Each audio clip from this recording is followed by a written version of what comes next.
समस्त छात्र छात्री को शुभ संध्या। आम साहित्य ज्योति बहिर प्रथम एकक सरसुपदर विषय आलोचना करथिले। पूर्व अध्याय आम आलोचना करथिले जे शुक्रजानी पारिवारिक जीवन चित्र, तार घर करणा और हस खुशीर संसार सहित ता पिला मानकु नहीं देखुथिबा सुख स्वप्न विषय रे। वर्तमान आमर आलोचनार विषय है राति घोटी आसीथिला। शुक्रजानी बाहर बल को चिन्हे ताहारी खाली भरोसा रखे आउ काहारी नुहे। सेपाख पहाड़ को चाष करिया पई बा चाष करिबा पई लंडा कला बेले एकाथर के 5 घंटा 6 घंटा से कुराड़ी ओल्हेई नाही। तो ये शुक्रजानी कथा कहगला जे जेतेबेले पहाड़ गुड़िक चाष करने जेतेबेले पहाड़ गुड़ाक लंडा करा जाउथिला बा सफा करा जाउथिला सेतेबेले शुक्रजानी तार कांधरू 5-6 घंटा धरी से कुराड़ी ओल्हेई नथिला। एक माने लगातार से काम करी चलीथिला। अधिकारी साहेब 2 महण ओजन बोझ को काउड़ी करी एकुटिया से उठेई नहीं पहाड़ डंगर झोला नाल लंघी केते थर मांकड़ झोला की काकिरी गुमा बंगला रे पहुंची आसीछि। कोसे गले पैसाए। तो जेतेबेले अधिकारी हो बा अधिकारी माने हाकिम माने जेतेबेले ताको काम दियंती शुक्रजानी को जेतेबेले काम करिया पई दियंती सेतेबेले से 2 महण अर्थात महण कथा मु कहितली जे 37 किलो ओजन। तो 37 किलो ओजन 2 महण माने 2 गुण। तो 37 गुणन 2 सेतिकी ओजनर जिनिस को से कोन करथला काउडी करिकिना बोहिकिरी नउथला। एकुटिया से उठेकी नेउथला। एमिति की पहाड़ डंगर पहाड़ डेंगी जाउथला, बण डेंगी जाउथला, नदी डेंगी भी चले, नदी डेंगी भी जाउथला, नाल भी लंघिकिना से कोन करथला काकिरी गुमा बंगला रे नेकी पहुंचाई आसुथिला। एमिति की कोसे गले ताको पैसाए मिलुथिला। आबा आबुआ बलुआ देह थिला तार आउ पेंडा तार पत्थर, चमड़ाटी तार बर्षाती, कायरा पड़े नाही, अलस हुए नाही, बयस 50 को धक्का खाइला। अर्थात ये शुक्रजानी शरीर कथा वर्णना करा जायछि। तार आबा आबुआ बलुआ देह जेमती कि आमे जिम जाइकिना शरीर को बलुआ करथाउ बा शरीर को बाहर करिया पई जेते आमे जिम जाइथाउ तो सेही परि से माने से काम करी करी शुक्रजानी ता देह आबा आबुआ हो जाइथिला। आउ गोड़ पेंडा तार पत्थर भली हो जाइथिला। गोड़ पेंडा माने तमे जानि पारुथबो जे आंठू ठारू तळकू हला गोड़ पेंडा। तो से गुडा सब पत्थर भलिया हो जाइथिला। ता अर्थ काम करी तार गोड़ पेंडा गुड़ाक सब पत्थर भली ही जाइथिला। आउ चमड़ा तार बर्षाती अर्थात जेमती कि वर्षा रे आमे जेमती रेनकोट रो व्यवहार करू, रेनकोट रे जेमती पानी पड़ले खसी जाए तते सेही भली तार चमड़ा हो जाइथिला शरीर रो चमड़ा। आउ से कायला पड़े नाही माने कायलार अर्थ बेमार। कायला गोटे शब्द जदि लिखिबो लिखि दियो सेठी भी देइछि। कायलार अर्थ हैला बेमार। से केतेबेले बेमार रे पडु नथिला। आउ अलस हुए नाही, तार काम रे कोनोसी प्रकार अलस नथिला। बयस 50 को धक्का खाइला। बयस ताको 50 ही जाइथिले मध्य 50 उठु कम बा 50 ही जाइथिले मध्य से कोनोसी काम रे ठक होउ नथिला। सब बेले से काम रे ता निजको ही भरसा करथला, से अन्य का को भरसा करनथला, काम रे केबे ठक होउ नथिला। ताबे नेक्स्ट अनुच्छेद को आमे जिबा। नेक्स्ट अनुच्छेद रे दिजी मांडिया जानी ठीक तापरी। मांडिया जानी अर्थात ता बड़ पुओ मांडिया जानी ठीक कहा परी थिला, ता बापा परी थिला। टोका दिने जहाँ से थिला ताहा ही वृषाल देह। टोका दिने शुक्रजानी देखिया को जेमती थिला सेमिति मांडिया जानी भी थिला। वृषाल देह माने बलुआ देह जेमती कि शुक्रजानी रो देह जेमती थिला टोका दिन रे बा टोका दिन रे शुक्रजानी जेमती देखा जाउथिला सेमती मांडिया जानी भी सेमती देखा जाउथिला। मुह पिला मुह परी सरल, ता मुहटी छुआ मुह मानक भली बा छोट छुआ मानक भली ता मुह थिला सरल। आउ भोक शोष माने नाही खाली हस। आउ भोक शोष को माने शुक्रजानी जेमती कि खाइबा पीबा को भूली जेमती काम रे लागि जाउथिला सेमती मांडिया जानी भी सब काम रे ठक हो नथिला। भोक शोष भूली कि से काम करूथिला। आउ खाली ता मुह रे हस थिला। किंतु टिकरा अर्थ ता सान पुओ तार मल्ला माँ को केवल मने पकाई दिए सेही परी डब डब आखि आउ तरबरिया कथा। अर्थात एथि तांको माने शुक्रजानी सान पुओ टिकरा कथा कहा जाइछे। टिकरा को देखिले ता माँ कथा मने पड़ जाउथिला। शुक्रजानी जेतेबेले टिकरा को देखुथिला ता माँ मल्ला मार मुह ता आखिरे नाची जाउथिला। आउ ता माँ परी तार बड़ बड़ आखि थिला आउ तरबरिया कथा भी थिला। ତାପରେ ନେକ୍ସଟ ଷ୍ଟାଞ୍ଜା ଆମେ ଦେଖିବା ଯେ ସଞ୍ଜ ନଇଁ ଆସିଥିଲା। ସଞ୍ଜ ନିଆଁ ପାଖରେ ବଂଶ କୁଟୁମ୍ବ ମିଳି ଭଲ ପତଙ୍ଗଟିଏ ବସେ। ତଳଝରାରୁ ପାଣି ମାଠିଆ ଧରି ନସର ପସର ହୋଇ ଜିଲିବିଲି ଆସନ୍ତି। ହସ ଖେଳ ଥଟ୍ଟା ନ କଲ। ଶୁକ୍ରିଜାନି କାନରୁ ଦରପୋଡ଼ା ପିଙ୍କା ଖଣ୍ଡିଏ ଟାଣି ନେଇ ନିଆଁ ଲଗାଇ ଧୂଆଁ ପିଉ ପିଉ ପିଇଯାଏ ସଞ୍ଜର ଶାନ୍ତି। ଖୋଲା ପାହାଡ଼ର ଶାନ୍ତି ସବୁ। ତ ଏଠି ସଞ୍ଜ ସମୟର କଥା କୁହାଯାଇଛି। ସଞ୍ଜବେଳେ ନିଆଁ ପାଖରେ ସମସ୍ତେ ଏକାଠି ହୁଅନ୍ତି। ଅର୍ଥାତ୍ ଶୁକ୍ରିଜାନିର ଘର ଶୁକ୍ରିଜାନିର ପରିବାର ଲୋକମାନେ ସଞ୍ଜ ସମୟରେ ନିଆଁ ପାଖରେ ବସନ୍ତି। ଆଉ ସେଠି ସମସ୍ତେ ମିଶି ଭୋଜନ କରନ୍ତି। ଆଉ ତଳଝୋଲାରୁ ପାଣି ମାଠିଆ ନେଇକିନା ଅନସର ପସର ହୋଇ ଜିଲିବିଲି ମଧ୍ୟ ଆସନ୍ତି। ସମସ୍ତେ ମିଶିକି ଭୋଜନ କରନ୍ତି ବା ଖାଆନ୍ତି। ତ ସେଇ ସମୟରେ ସେମାନଙ୍କର ହସ ଖେଳ ଥଟ୍ଟା ମଜା ମଧ୍ୟ ଚାଲିଥାଏ। ସେଇ ସମୟରେ ଶୁକ୍ରିଜାନି କ'ଣ କରିଥାଏ, ତାର କାନରେ ଯେଉଁ ଦରପୋଡ଼ା ପିଙ୍କା ଖଣ୍ଡିଏ ଥାଏ ବା ପିଙ୍କା ମାନେ ଏଠି ବିଡ଼ି ଖଣ୍ଡିଏକୁ ସେ କ'ଣ କରେ ଟାଣିକିନା ତାର ଧୂଆଁକୁ ପିଉ ପିଉ ସଞ୍ଜର ଶାନ୍ତି ଓ ଖୋଲା ପାହାଡ଼ର ଶାନ୍ତିକୁ ମଧ୍ୟ ସେ ଅନୁଭବ କରୁଥିଲା। ତ ଏଠି ପରୀକ୍ଷାରେ କ୍ୱେଶ୍ଚିନ୍ ଆସିବ ତମର ଯେ କେତେବେଳେ ଶୁକ୍ରିଜାନି ନିଜକୁ ଶାନ୍ତି ଅନୁଭବ କରୁଥିଲା। ତ ସେଇ ସମୟ ତମେ ଲେଖିବ ସେ ଶୁକ୍ରିଜାନି ଯେତେବେଳେ ତାର ଦରପୋଡ଼ା ପିଙ୍କା ଖଣ୍ଡିଏ ଟାଣି ନେଇ ଧୂଆଁକୁ ଯେତେବେଳେ ପିଉଥିଲା ସେତେବେଳେ ସେ ସଞ୍ଜର ନିଜକୁ ଶାନ୍ତି ଅନୁଭବ କରୁଥିଲା।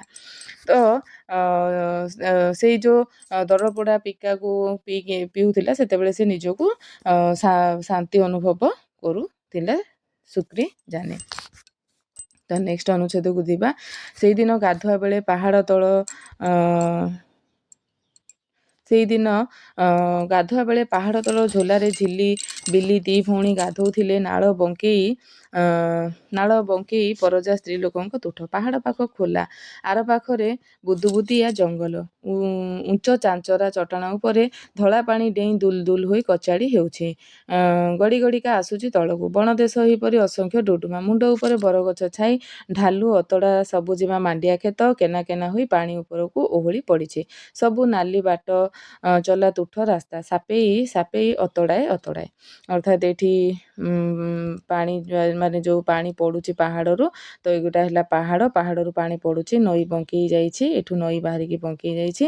ତାପରେ ନାଳ ବାଙ୍କରେ ପରଜା ସ୍ତ୍ରୀ ଲୋକଙ୍କ ତୁଠ। ତ ଏଠି ପରଜା ସ୍ତ୍ରୀ ଲୋକଙ୍କର ଏଇଟା ହେଉଛି ତୁଠ। ଆଉ ଯେଉଁଟାକି ପାହାଡ଼ ପାଖରେ ଖୋଲା, ଏପଟ ପାହାଡ଼ଟା ପୁରା ଖୋଲା ଥିଲା, ତା ପାଖରେ ଜଙ୍ଗଲ, ଏଇଟା ହେଉଛି ଜଙ୍ଗଲ। ତାପରେ ସେଠି କ'ଣ ହେଉଥିଲା, ବୁଦୁବୁଦିଆ ଜଙ୍ଗଲ, ଉଞ୍ଚ ଚାଞ୍ଚରା ଚଟାଣ ଉପରେ ଧଳା ପାଣି ଡେଇଁ ଡେଇଁ ଦୁଲ ଦୁଲ ହୋଇ କଚାଡ଼ି ହେଉଥିଲା।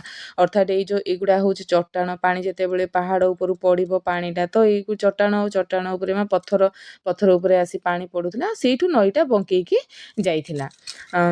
ଗଡ଼ି ଆସୁଛି ତଳକୁ, ପାଣି ଗଡ଼ି ଗଡ଼ି ତଳକୁ ଯାଉଥିଲା। ବଣ ଦେଶରେ ଏହିପରି ଅସଂଖ୍ୟ ଡୁଡୁମା। ତ ଯଦି ପାହାଡ଼ ଜଙ୍ଗଲ ଜାଗାକୁ ଯଦି ଯିବ ତ ଏହିପରି ଅସଂଖ୍ୟ ଡୁଡୁମା ତମେ ଦେଖିବାକୁ ପାଇବ। ଡୁଡୁମା ଅର୍ଥ ଜଳପ୍ରପାତ। ତମେ ସମସ୍ତେ ଦେଖିଥିବ ବି ଜଳପ୍ରପାତ ଉପରୁ ପାଣି ପଡ଼ିଲା ବେଳେ ପାଣି ଗୁଡ଼ାକ ଧଳା ଧଳା ଦେଖାଯାଉଥିବ। ଧଳା ଧଳା ପଡ଼ିକିନା ମାନେ ଦୁଲ ଦୁଲ ହେଇକି କଚାଡ଼ି ହେଇକି ଚଟାଣ ଉପରେ ପଡ଼ୁଥିବ। ମୁଣ୍ଡ ଉପରେ ବରଗଛ। ତ ଏଇଠି ଯେତେବେଳେ ତୁଠ ପାଖରେ କ'ଣ ଥିଲା, ବରଗଛ ଗୋଟେ ଥିଲା, ହେଲା କି ଏମିତି ଟାଇପ୍ର ଗୋଟେ ବରଗଛ ଥିଲା। ତାପରେ ଢାଲୁ ଅତଡ଼ା ସାବୁଜା ମାଣ୍ଡିଆ କ୍ଷେତ କେନା କେନା ହୋଇ ପାଣି ଉପରେ ଓହଳି ପଡ଼ିଥିଲା। ଆଉ ଏଠି ମାଣ୍ଡିଆ କ୍ଷେତ ଥିଲା। ତାର ମାଣ୍ଡିଆ କ୍ଷେତଟି ହେଇଥିଲା।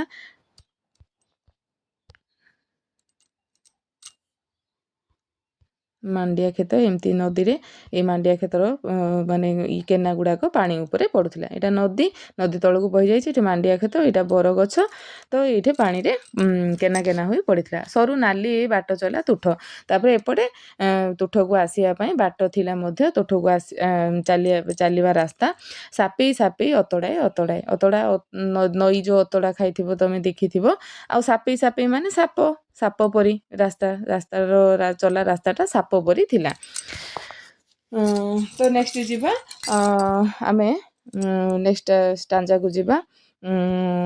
ନାଳର ବାଙ୍କରେ ନିରୋଳାରେ ଜିଲି ଆଉ ବିଲି ଗାଧୋଉଥିଲେ।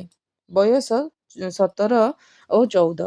ପରଜା ଗାଧୋଇବା ଅଭ୍ୟାସ ଅନୁଯାୟୀ ଦିହେଁଯାକ ଲଙ୍ଗଳା। ଜିଲି ସାମ୍ନାକୁ ମୁହଁ କରି ତାର ପିନ୍ଧା ପାଞ୍ଜିଆ ଖଣ୍ଡିକ ଚଟାଣ ଉପରେ କାଚୁଥିଲା। ବିଲି ପାଣି ମାଠିଆରୁ ପାଖରେ ଥୋଇ ଦେଇ ବଳା ଗଣ୍ଠିଏ ପାଣିରେ ବସି ପଡ଼ିଥିଲା। ତ ଏଠି ନାଳ ସେଇ ଯେଉଁ ନାଳକୁ ଗାଧୋଇବାକୁ ଯାଇଛନ୍ତି ଜିଲି ଆଉ ବିଲି। ନିରୋଳା କୌଣସି ଲୋକ ନଥିଲେ, ନିରୋଳା ମାନେ ଲୋକ କେହି ନଥିଲେ। ସେଠି ସେମାନେ ଗାଧୋଇବାକୁ ଯାଇଛନ୍ତି ଜିଲି ଆଉ ବିଲି। ବୟସ ସେମାନଙ୍କର 14 ଆଉ 17 ଥିଲା। ଆଉ ପରଜା ଲୋକମାନଙ୍କ ଗାଧୋଇବା ଅଭ୍ୟାସ ଅନୁଯାୟୀ 2 ଜଣ ଯାକ ବିନା ବସ୍ତ୍ରରେ ଗାଧୋଉଥିଲେ ସେଇ ନାଳରେ। ଜିଲି ସାମ୍ନାକୁ ମୁହଁ କରି ତାର ପିନ୍ଧା ପାଞ୍ଚିଆ ଖଣ୍ଡିକ ଚଟାଣ ଉପରେ କାଚୁଥିଲା। ତ ତାର ପାଞ୍ଚିଆ ମାନେ ତାର ପୋଷାକକୁ ଜିଲି କ'ଣ କରିଥିଲା, ସାମ୍ନାରେ ଥିବା ଗୋଟେ ପଥରରେ କାଚୁଥିଲା। ଆଉ ବିଲି କ'ଣ କରିଥିଲା, ପାଣି ମାଠିଆକୁ ପାଖରେ ଥୋଇ ଦେଇକିନା, ବିଲି ପାଣି ମାଠିଆଟାକୁ ପାଖରେ ଥୋଇ ଦେଇକିନା ସେ ପାଣି ଭିତରେ ବସି ପଡ଼ିଥିଲା। ଖଟା ଚିଲି ଫଳର ସାବୁନ ଫେଣରେ ମୁଣ୍ଡ ରଗଡ଼ୁଥିଲା ଏବଂ ସେ କ'ଣ କରିଥିଲା, ଚିଲି ଫଳରେ ତା ମୁଣ୍ଡକୁ କ'ଣ କରୁଥିଲା, ସାବୁନରେ ଚିଲି ଫଳ କଥା ଏଠି କୁହାଯାଇଛି। ଚିଲି ଫଳରେ ସେ କ'ଣ କରୁଥିଲା, ତା ମୁଣ୍ଡକୁ ଚିଲି ଫଳର ସାବୁନ ଫେଣକୁ ସେ ମୁଣ୍ଡରେ ରଗଡ଼ୁଥିଲା, ମାନେ ଘଷୁଥିଲା। ଆଉ ବେଳେବେଳେ ପାଣିରେ ମୁଣ୍ଡକୁ ମାଡ଼ି ଦେଇ 2 ହାତରେ ପାଣିକୁ ଚବର ଚବର କରୁଥିଲା। ଆଉ ମୁଣ୍ଡକୁ ଧୋଉଥିଲା, ତେଣୁକରି ସେ କ'ଣ କରୁଥିଲା, ଚବର ଚବର କରିକିନା ମୁଣ୍ଡକୁ ଧୋଉଥିଲା। ତ ସେତିକି ବେଳେ ଝୋଲା ତାପରେ ସେତିକି ସେଇ ସମୟର ଘଟଣା। ତ ସେତିକି ବେଳେ କ'ଣ ହେଇଛି ଝିଲି ଆଉ ବିଲି କ୍ଷେତ୍ରରେ ଦେଖିବା ଆମେ। ସେତିକିବେଳେ ଝୋଲା ସେକର ଢିପ ଉପରେ ଭାର କାଉଡ଼ିଆ ବାହୁଙ୍ଗି ବୋହି କପାଳର ଝାଳ ପୋଛି ଚାଲିଗଲେ ପରଜା ଯୋଡ଼ିଏ। ତାପରେ ସେଇ ନାଳରେ ସେମାନେ ଗାଧଉଛନ୍ତି ବା ସେଇ ନଈରେ ଝୋଲାରେ ଗାଧଉଛନ୍ତି। ତ ସେତିକିବେଳେ କ'ଣ ହେଇଛି, ସେଇ ରାସ୍ତାରେ କ'ଣ ହେଇଛି, 2 ଜଣ ସେଇ ଜନଜାତିର କାଉଡ଼ିଆ ମାନେ ବାହୁଙ୍ଗି, ଖାନ୍ଦରେ ଧରିଛନ୍ତି କାଉଡ଼ି ଧରିକିରି, ତାହିଁରେ କ'ଣ ଜିନିଷ ଧରିଛନ୍ତି, ସେ କାଉଡ଼ି ଧରିକିରି ସେମାନେ ଚାଲି ଚାଲି ବହୁତ ଦୂର ଗଲେଣି। ତେଣୁକରି ଝାଳ ନାଳ ହେଇଯାଇଛନ୍ତି, ତାଙ୍କ ଝାଳକୁ ପୋଛି ସେମାନେ ଚାଲିଗଲେ। ପରଜା ଯୋଡ଼ିଏ, ପରଜା ଜାତିର ଯୁବକ 2 ଜଣ ସିଧା ଆଖିରେ ମାନେ ସେମାନେ ଆଉ କିଏ କ'ଣ କରୁଛି କ'ଣ ନ ଦେଖି ସେମାନେ ଆଗେ ଆଗେ ଚାଲିଗଲେ। ତଳେ ତଳେ ଝୋଲା କୂଳେ କୂଳେ ଉଣ୍ଡିକା କୋଳି ଗଛରେ ହରଡ଼ ଚଢ଼େଇ ଖୋଜିବା ବାହାନାରେ କାନ୍ଧରେ ବନ୍ଧୁକ ପକେଇ ଏକର ସେକର ହେଉଥିଲା ଆଉ ଜଣେ ଲୋକ।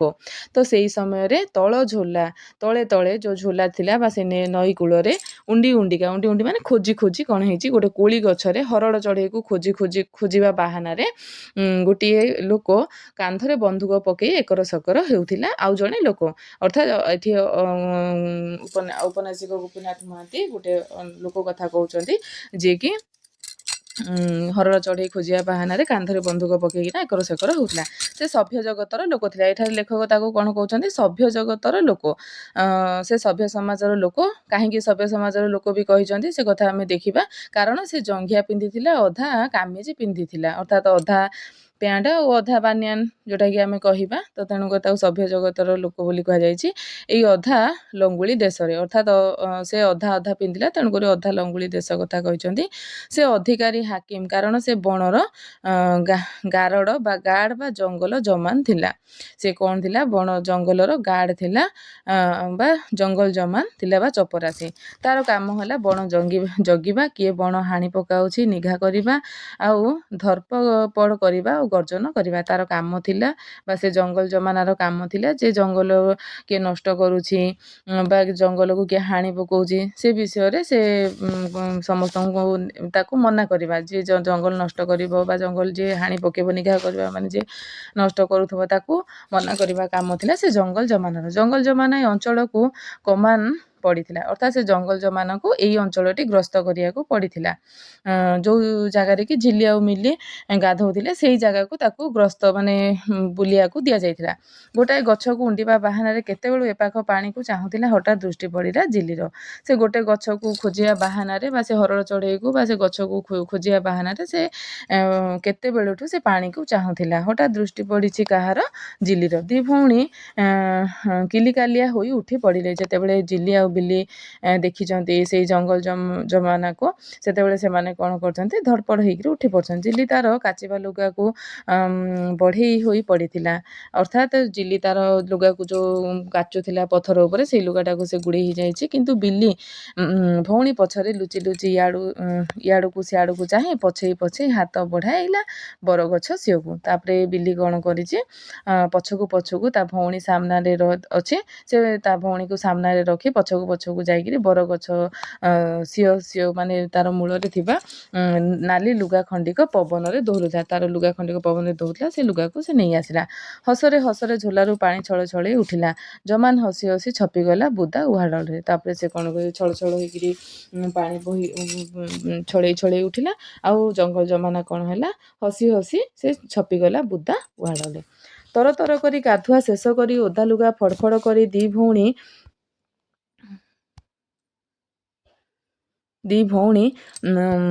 ମାଠିଆ ତର ତର କରି ଗାଧୁଆ ଶେଷ କରି ଓଦା ଲୁଗା ଫଡ଼ଫଡ଼ କରି ଦି ଭଉଣୀ ମାଠିଆ କାଖେଇ ଦୋହଲିକା ଉଠିଗଲେ ପାହାଡ଼ ଢାଲୁଏ ଢାଲୁଏ। ଅଦୃଶ୍ୟ ହେବା ଯାଏ ଜଙ୍ଗଲ ଜମାନା ଚାହିଁ ରହିଥିଲା। ତାପରେ ତରବର ହେଇକିନା ସେମାନେ ଗାଧୁଆ ଶେଷ କରିଥିଲେ ଝିଲି ଆଉ ବିଲି, ଏବଂ ସେ ଓଦା ଲୁଗାକୁ ସେମାନେ ଫଡ଼ଫଡ଼ କରିକିନା ଦି ଭଉଣୀ ମାଠିଆ କାଖେଇକିନା ସେମାନେ ଚାଲିଗଲେ। ପାହାଡ଼ର ଢାଲୁଏ ଢାଲୁଏ ଅଦୃଶ୍ୟ ହେଇଗଲେ, ଆଉ ଜଙ୍ଗଲ ଜମାନା ଚାହିଁ ରହିଥିଲା। ତ ନାକ ଫୁଲେଇ ଆଖିରେ ନିଆଁ ଜାଳି ଉଠି ବଡ଼ ଛାତିରେ ଏକା ଜାଗାକେ ଠିଆ ହୋଇ ଚାହିଁ ରହିଥିଲା। ତାପରେ ସିଟି ମାରି ମାରି ବୁଲାଣି ବାଟରେ ଧୀରେ ଧୀରେ ଗାଁ ଆଡ଼କୁ ଚାଲିଗଲା। ତାପରେ ଜଙ୍ଗଲ ଜମାନା କ'ଣ କରିଛି, ସେଇ ଦି ଭଉଣୀକୁ ସେମିତି ସେ ଅନେଇକି ଥିଲା। ଦି ଭଉଣୀ ସେମାନଙ୍କର ଓଦା ଲୁଗାକୁ ପିନ୍ଧିଦେଲେ। ପିନ୍ଧି ଦେଇକି ସେମାନେ ମାଠିଆ କାଖେଇକିନା ସେମାନେ ପାହାଡ଼ର ଢାଲୁଏ ମାନେ ଗଡ଼ାଣିଆ ଆଡ଼େ ସେମାନେ ଅଦୃଶ୍ୟ ହେଇଗଲେ। ଜଙ୍ଗଲ ଜମାନା ସେମିତି ସେଇ ଦି ଭଉଣୀ ଝିଲି ଆଉ ବିଲିକୁ ଚାହିଁ ରହିଥିଲା। ଏବଂ କେମିତି ଚାହିଁ ରହିଥିଲା ପୁଣି, ନାକ ଫୁଲେଇ ଆଖିରେ ନିଆଁ ଢାଳି